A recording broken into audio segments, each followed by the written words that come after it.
Chandrababu Naidu, Pawan Kalyan, Narendra Modi 2014 gave a promise, special status for Andhra Pradesh.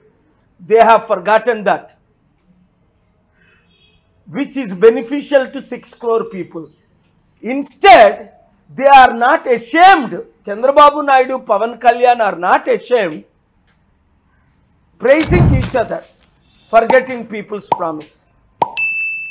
Wherever Chandrababu Naidu, death is following. Does he need to be a politician at age 75?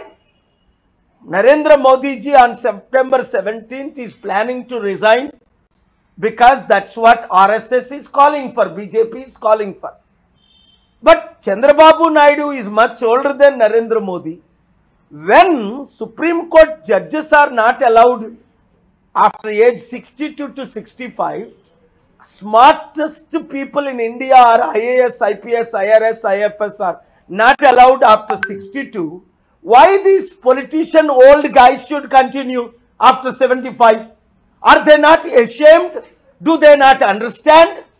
Chandrababu Naidu should resign and at least make history by making Yanamala Ramakrishnan much younger than him as the chief minister candidate.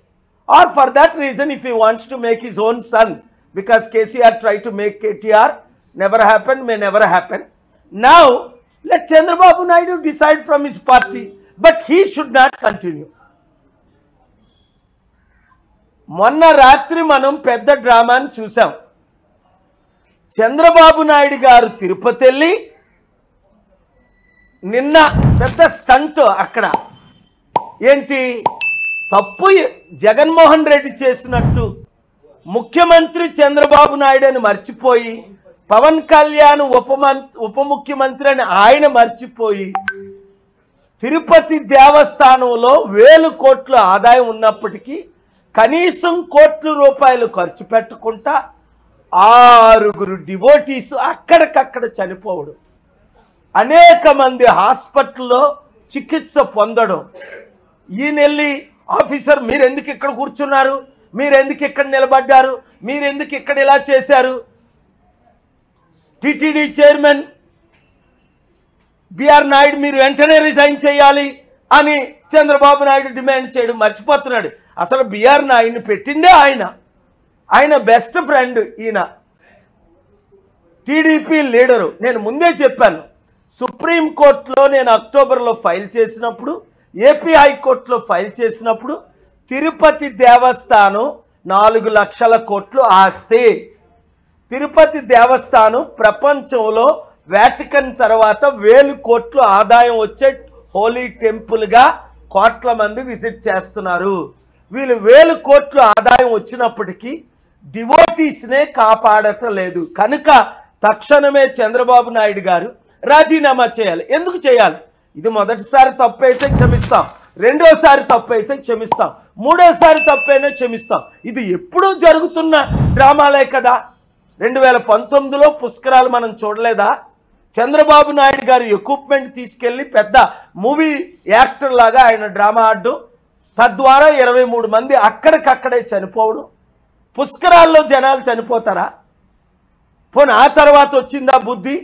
కందుకూరులో మరలా meeting పెట్టి అక్కడికక్కడ 8 మంది చిన్న సందులో నేను వెళ్ళాను,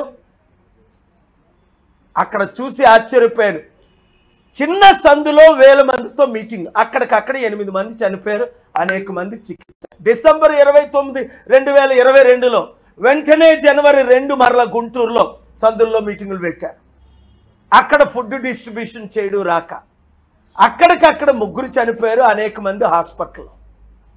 ఆ తర్వాత పోని ఈ పాదయాత్ర పేరుతో తారక రత్న ప్రాణాన్ని తీసేశారు, యంగ్ లైఫ్ని చంపేశారు. ఆ తర్వాతైనా బుద్ధి వచ్చిందా? ఇప్పుడు మరలా కొత్త స్టంట్. తిరుపతి దేవస్థానం 4 లక్షల కోట్లు విలువైన ఆస్తులు దోచుకోవడానికే వీళ్ళందరూ గజ దొంగలు తయారయ్యారు.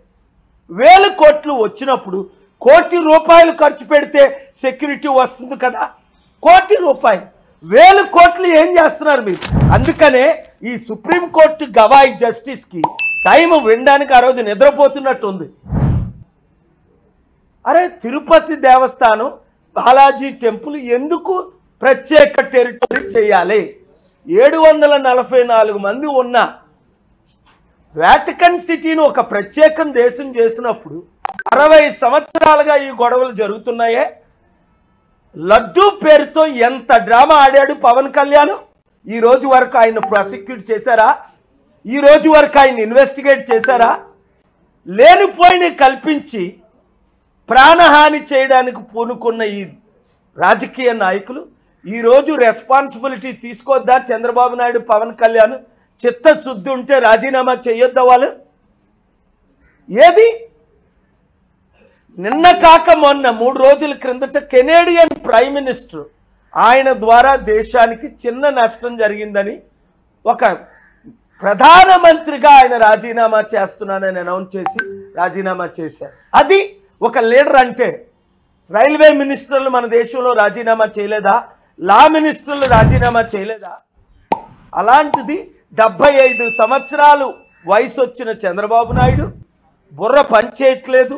ఆయన ముఖ్యమంత్రిని మర్చిపోయి మోదీ మీటింగ్కి ఇంత ఆర్గనైజ్ లక్షల మందిని తోలి పోలీసు బందోబస్తుని తిరుపతి నుండి, విజయవాడ నుండి, కర్నూలు నుండి తీసుకెళ్ళిపోయి నైతిక బాధ్యత వహించకుండా తప్పు ఎవరిదో అని ఆయన నిందించడం, కొంతమంది స్టూపిడ్ మీడియా వాళ్ళు దాన్ని క్వశ్చన్ వేయడం. ఒక ఇండియా టుడే ఛానల్లో నేను షాక్ అవుతున్నాను. చంద్రబాబు నాయుడు ఎంత అద్భుతంగా వచ్చాడు, ఎంత అద్భుతంగా నిలబడ్డాడు, ఎంత అద్భుతంగా ప్రశ్నలు వేస్తున్నాడు. బుద్ధి బుర్ర లేదా అరుణ్ పూరి నీకు?